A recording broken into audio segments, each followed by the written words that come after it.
yang menentukan siapa yang berhak mengasuh atau seperti apa, kan tadi pandangan hukum abang, tapi nanti kan perlu pembuktian juga di pengadilan gitu kan, itu seperti apa? Ya, nanti kan ada syarat-syarat juga untuk pengasuhan itu. Kalau nggak salah itu ada beberapa syarat. Ya. Pertama, anak itu harus ikut, itu anak yang tadi ikut kakek itu 6 bulan berturut-turut.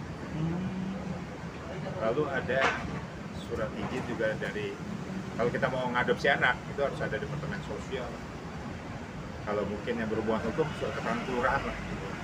Akte lahir, akte kematian dan sebagainya. Itu standar administrasi, gitu ya. Nah, kalau kita bicara siapa sih yang sebenarnya yang dekat, nah ini jadi pertimbangan majelis menurut saya. Wah, ada yang dekat pihak Iya, keluarganya yang dekat. mungkin. Nah, itu nanti pertimbangannya di situ. Lalu dilihat lagi, apakah orang tua pengasuhnya secara hukum ini memenuhi syarat atau tidak, gitu kan? Pertama dari faktor segi kenyamanan rumah, ekonomi dan sebagainya itu dilihat itu nanti. Terus ketiga yang kenapa sih pemohon ini ada 2 domisili gitu ya? Itu jelas diatur itu tadi dalam HIR bahwa kenapa pemohon adalah orang yang memohon penetapan untuk waris yang dimana domisilinya bertempat tinggal ke pengadilan agama tersebut. Contohnya orang tua Vanessa tinggal di Jakarta Pusat, Bibi di Jakarta Barat ya, gitu kan? Ya permohonan beda-beda kan, pasti ya. Maka berdasarkan domisili si pemohon dari tempat letak pengadilan.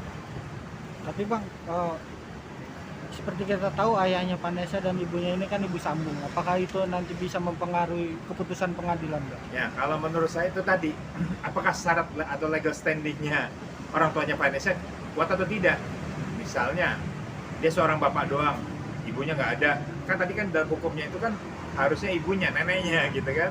Nah, Sedarah lah ya Bang? Iya jelas, itu tadi di dalam pasal 49B tadi mengatur seperti itu. Lalu kita tahu sendiri bahwa kedudukan hukum orang tuanya ini harus orang tua yang terdekat. Biasanya kalau dari orang tuanya pada ibunya, pasti neneknya kan. Iya, betul. Nah tapi yang ngajukan nih kakeknya gitu. Apakah ini setuju atau tidak kita lihat nanti gitu ya.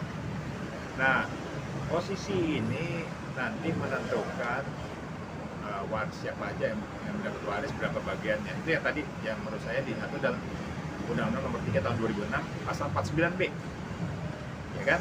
49B. Nah, kalau kita bicara kompilasi hukum Islam 105 tadi, itu adalah anak yang di bawah umur harus gimana? Anak yang memais tadi harus diasuh oleh ibunya.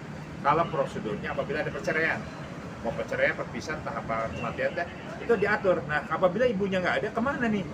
Itu pasti ke neneknya kan? Ke nenek dan orang tuanya Vanessa. Kalau ke kakeknya agak berat juga. Tetapi apakah mungkin orang tuanya Bibi dapetin? Bisa, karena kalau orang tuanya utuh bisa saja menjadi pertimbangan majelis. Terus apa namanya? Apa lagi?